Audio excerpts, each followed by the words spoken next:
All right, welcome to the Recruiter Startup Podcast. I'm joined here with Boris Epstein from BINC. How are you today, sir? Doing well. Great to be here. It's bright, beautiful morning. All right. So I'm pretending to be in Gary Vee's office here, as you can see, for my backdrop. And you don't have much of a backdrop, but you're in a beautiful part of the world. Beautiful part of the world. This is a nice accent wall here in my home office slash work studio. You're north south of Santa Barbara, just probably 40 minutes north of LA. Is that right? Yeah. Los Angeles. For those not from Los Angeles, little over the hill of LA proper, San Fernando Valley area. How long have you been in the Another recruitment space. industry for? We'll be going on our 19th year this year. That's number of years I've been running my business. I had a whopping 1 year of recruiting experience before starting. Wow. Walk me through it. How did you fall into the industry? By complete accident, like most people fall into recruiting. I needed a job. A friend of mine was working at a recruiting firm. They were hiring. He got me an interview, told me a little bit about the work that they do. Made no sense to me, but sounded great. Went in, got the job, got an offer on the spot, accepted on the spot. Was trained in half a day to do agency style recruiting, and then hit the database to start from and then started calling candidates to find my first NPC. And then that NPC was supposed to be our ticket to go find new clients, and away we went.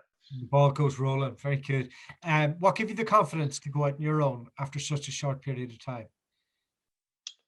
That's a good question. It's probably naive confidence, but I come from a family of entrepreneurs. So despite 1 year feeling like not a long time of experience, I was getting family pressure after my third month working at the company.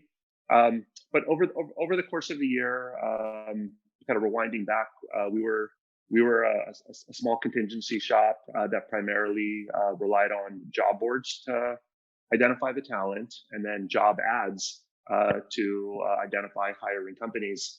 I found that to be an overly competitive space because that's what all the recruiters were doing. So I had the bright idea to pick a niche, a specific set of companies and specific set of candidates, and go out and find companies that weren't posting and find candidates that weren't active on the boards, and use that as a way to differentiate from the competition. Go for Which what? Which niche did you go for? That's a good question. So I started recruiting just past the .com bubble being Yeah. burst, just past September 11th, and so and we were a more technology focused agency, and so traditional software or technology related jobs weren't hiring. So I stumbled upon a niche of civil engineering, land development. There's this whole industry of companies and talent, transportation engineers, traffic engineers, geotechnical engineers, wastewater engineers. This was 2002, so imagine all the buildup to the 2006, 7, 8 real estate boom. We were recruiting on the kind of earlier end of that. That was the niche. You had the great run up of it. It was fun. Yeah, it was great. And they were short on talent because all the great talent went to the tech companies during the .com bust. And so it made for a great place for a recruiter to play. At what stage did you change your model? So I worked with this company for a year, left to start BINC. BINC had two main goals. One was to offer a distinguished recruiting service to our clients. Again, we wanted to always stand out from our competition. So we focused on a super specific niche within the software industry. And then the second thing was to offer an elevated recruiting experience for the people that we employ. We thought that one of the problems in the market was a super kind of wide range of quality because there's no real barrier to entry for a recruiter to get into the space. We know, if you have a phone and a computer, you could be a recruiter. And so we wanted to elevate the bar a little bit, and so always innovated on culture and employment related experience. So we ran ourselves a very standard contingency recruiting service for 7 years.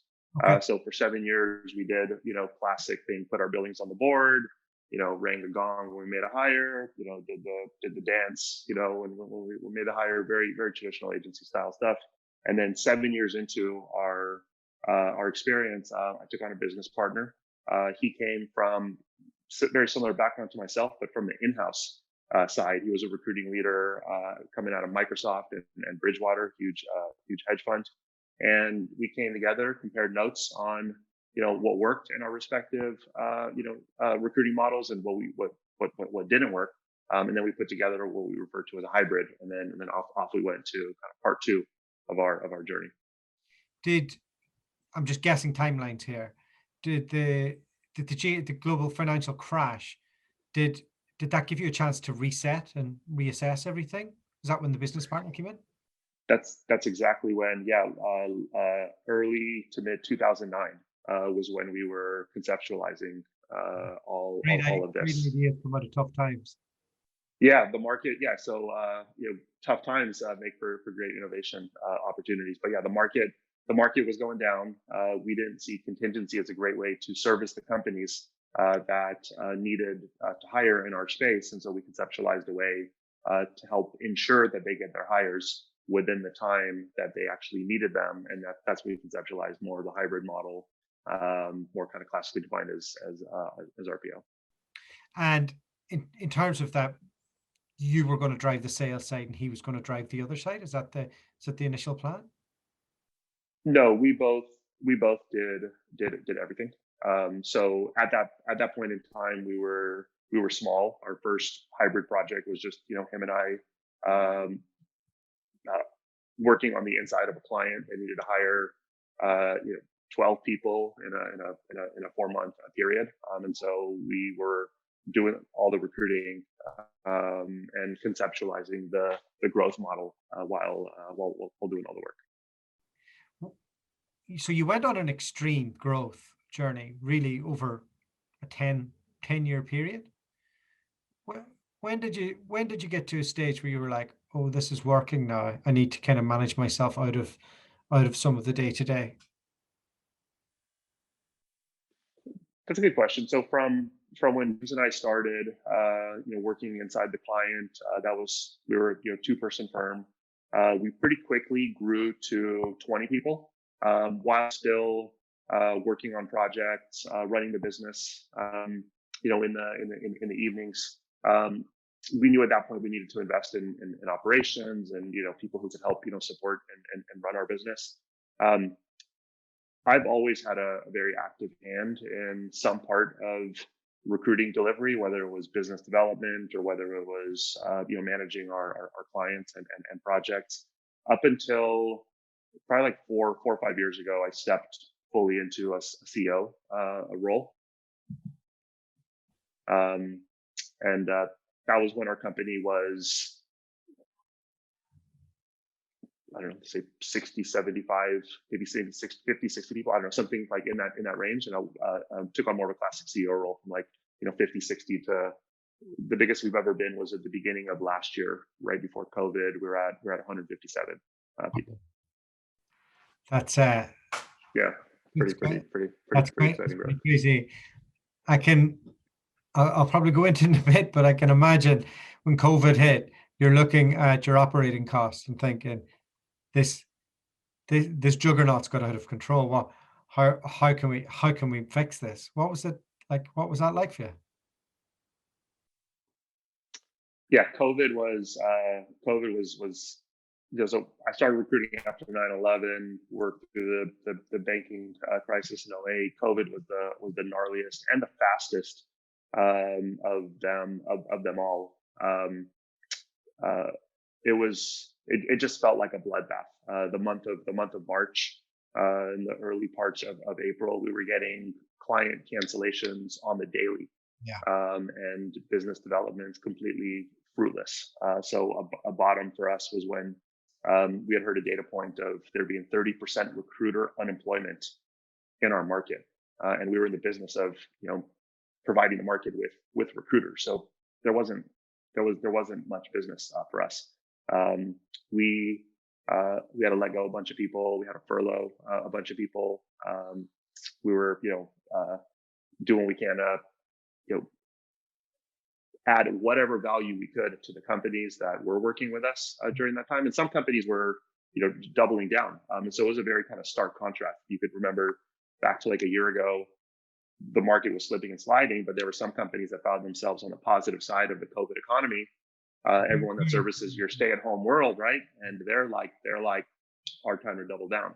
And so we found ourselves both unfortunate to be working with companies that were, not needing our help, and then super fortunate in that some companies were choosing to double down and wanted more of us.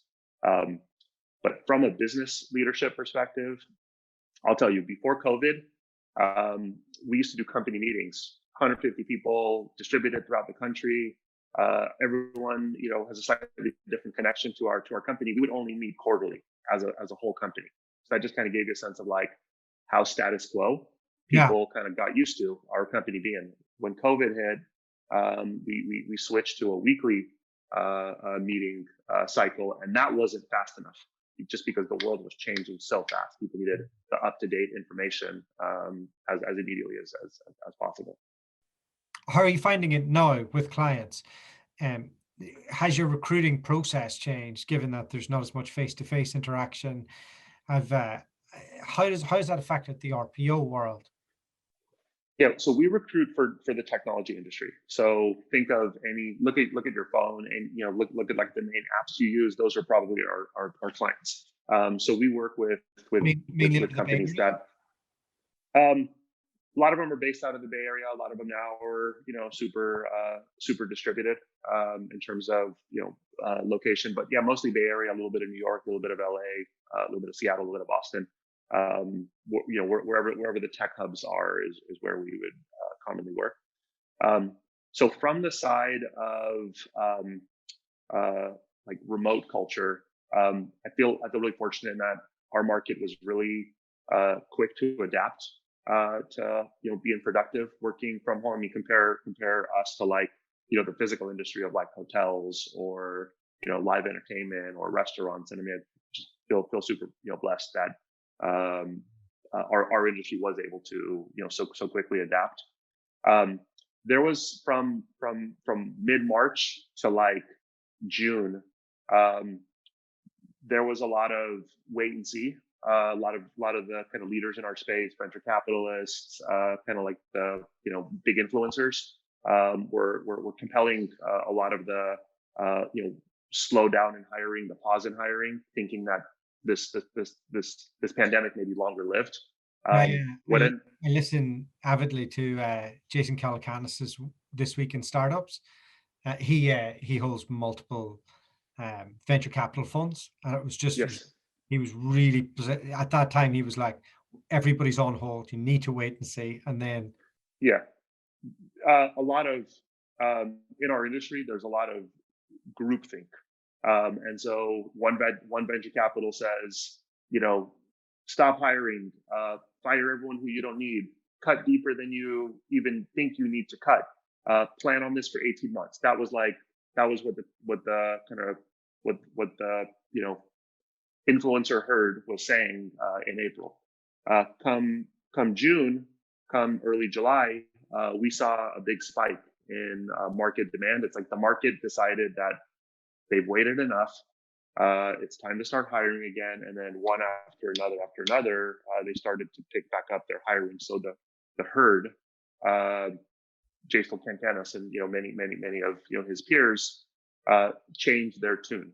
And so over the course of the back half of the year, from last July 1st until the end of the year, we experienced what was probably the most aggressive run up in hiring demand that we have ever seen in my 19 years of business. So it was like March crash, and then a very aggressive V shape up to what is now. I mean, you look at the public markets. Technology companies are trading at crazy valuations, and you have crazy run up in all sorts of technology companies, and that connects back to privately held companies, SPACs going public, raising money at inflated valuations, and all of that connects back to an accelerated need to hire. And so we went from 30% recruiter unemployment 8 months ago, 7 months ago, to inflated hiring, a demand where these companies can't get near enough, and a recruiter shortage. So That's that's insane. my last 6 months. Yeah, that was Still insane. tough over here in the UK, and in Europe in general. I know there's certain areas where there's a bit more of a pickup, but I have a leadership community of hundreds of recruitment founders, and it's we're definitely in two speeds of a global economy, tech and life Yeah, tech, and I think people talk about the letter shaped recoveries. I think K is probably the most accurate, where some segment of the world is experiencing a big uptick in return, and opportunity, and then a big segment is very much down in the dumps and struggling, and probably hard to see a light at the end of the tunnel still. So it's probably the best parallel I've seen is both the Roaring '20s and the Great Depression happening at the same time. It's probably the best comparison I've been able to see. So the news is full of people leaving California. My YouTube feed, because I want to move to California, is telling me I shouldn't. And telling me that all your tech clients are moving their HQ to Austin, that they're distributing their workforce throughout the country. I suppose my question is, how does that affect an RPO model like yourself, where traditionally you would have put somebody on site? Now that that's no longer a requirement, can you pool resources? Does it make you more efficient? Does it lower your cost of hiring for your own business because the location isn't as central anymore? Or are your clients saying, well, okay, it's work from home, but our HQ's in Austin, I want somebody in Austin, or maybe I just want somebody in the Texas region? Yeah, that's a good question. Basically what happened, so when everyone started working remote, companies very initially wanted people to be as local to their headquarters as possible. One after another, companies in the tech space, again, there's a lot of herd groupthink in our space. So as major companies started to announce an openness for their employees to work anywhere in the country, that started to become a lot more of a kind of standard in our space. So it's very common for a company that's based in the Bay Area to say, we are open to employing people anywhere in the country. Now, some companies are changing their headquarters. I can't honestly tell you what that means. There's certainly not a physical move of headquarters. It's possible that it's anywhere from a paperwork change, all the way to perhaps the changing of headquarters to a small local satellite in a different city. For example, I can't give an example. The biggest one is obviously Elon Musk moving to Austin. Yeah, and in that example, I think Oracle also has officially changed their headquarters to Austin as well. I'm near. I can't say for certain, but I'm near certain that Oracle didn't move their headquarters, like physical headquarters, to Austin. I'm most certain that they have a satellite office in Austin that has been relabeled the headquarters, with the openness for their employees to continue living and working in California as they like, and also openness for their employees to live and work anywhere in the country. My guess is that's the same for Austin, for Tesla. I'm sorry. Maybe over time they'll swing a little more of their employee base over to that state, but for now, it's a tax grab. Headquarters is more of a kind of paper-based shift. I think in the future. So go ahead. I was going to say, yeah, I think in the future, as we kind of find our way working out of the pandemic, I think employees will crave more in-person work. I think it'll be really hard for companies to shift from you could work anywhere you want to like you must work here locally. I think what companies will end up doing is supporting multiple work hubs throughout the country, with one of them being kind of coined a headquarters for whatever reason they kind of choose to do. Out of the last recession, you sat down and got a new co-founder and fleshed out your idea. I'm sure this time it was a time for you to pause as well and work out like what's the strategy for the next period of growth of your company, and maybe like change some technologies that you're using or some processes. What have been the big changes for you as a leader of, is it almost 100-person company? We're about 100% company. We're going through a hiring burst right now. So whereas we stayed a little flat towards the end of last year, just creating a little more sustainability at our company, we've greenlit a hiring spree. So we're actively growing right now. But the biggest learnings for us was less about service model. We haven't made or are compelled to make any sort of a service model shift. We like the service model that we have. It fits really well with the space. We basically talk about ourselves being in the business of dedicated, flexible recruiting, and that philosophy and that service model only fits even more given dynamic nature of companies hiring needs. So again, we're really happy with our position. We're really happy with continuing in this regard. A couple changes on just the efficiency of running a business front. So we've invested in technology. We've invested in productivity based technology to help our team and our recruiters be more productive in their respective work. We continue to invest in culture, just from a place of employment experience, and then we're doubling, triple, quadrupling down on diversity and inclusion. All of our clients, all the companies in the technology industry, at least that we connect with, care about not only building great teams but building diverse teams. And we have a philosophy that basically says all great future recruiters will be great diversity and inclusion recruiters. So whether you're focusing on, in our case, like technology, or even other recruiters who focus on life sciences or hospitality or whatever, the building of diverse teams will be of equal importance to building a team in general.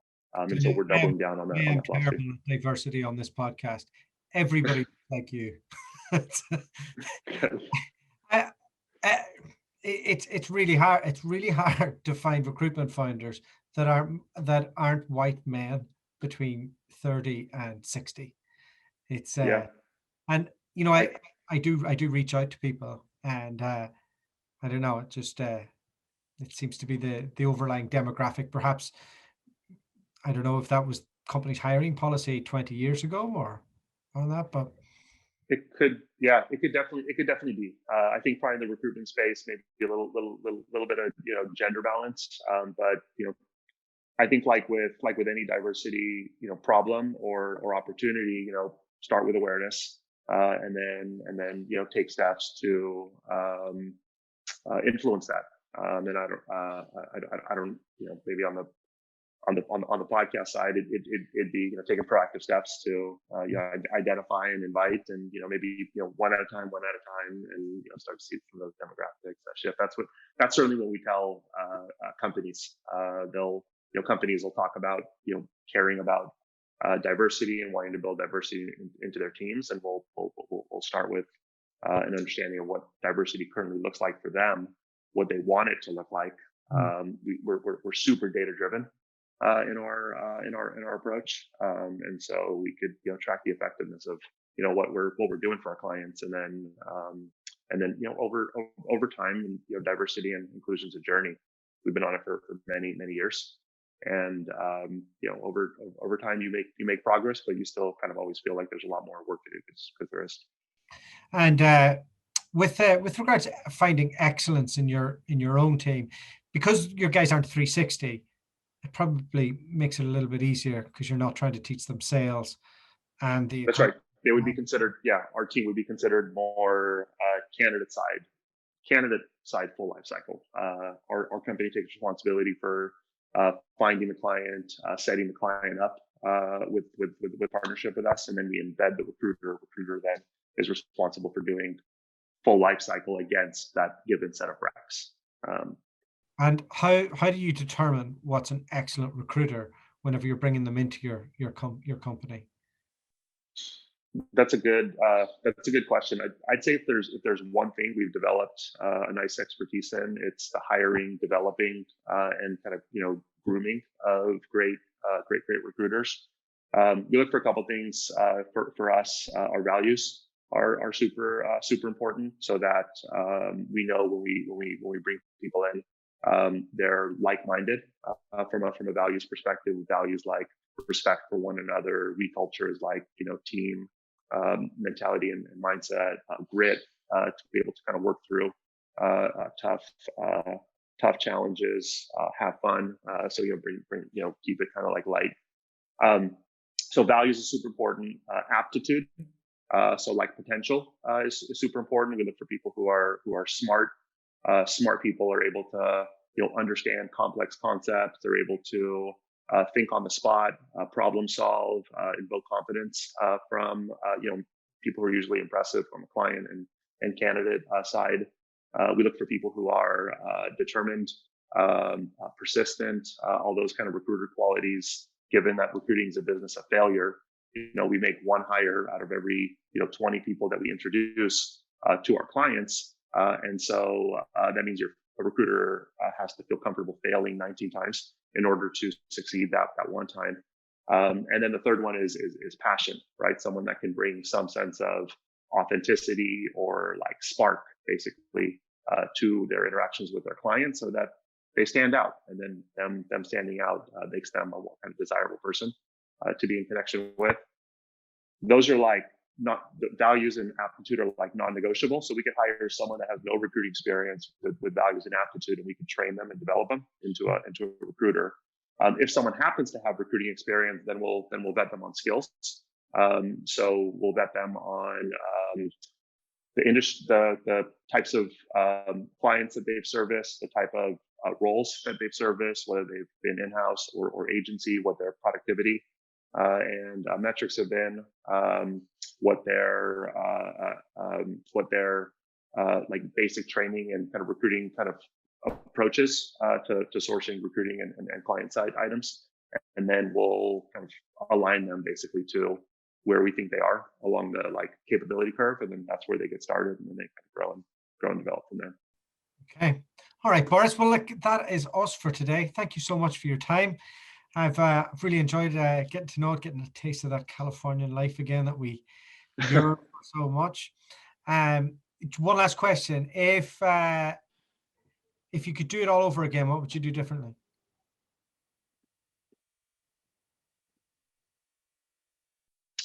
That is a great question.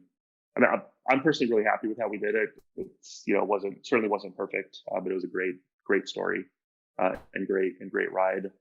If there was one thing that I could do different, I would invest in technology and productivity, efficiency earlier in our curve. And I also probably invest earlier in the inclusion work that we only started doing about 4 years ago, way earlier as well. All right, interesting. Yeah. All right, thanks so much. Yeah, great being here. Thank you for inviting me.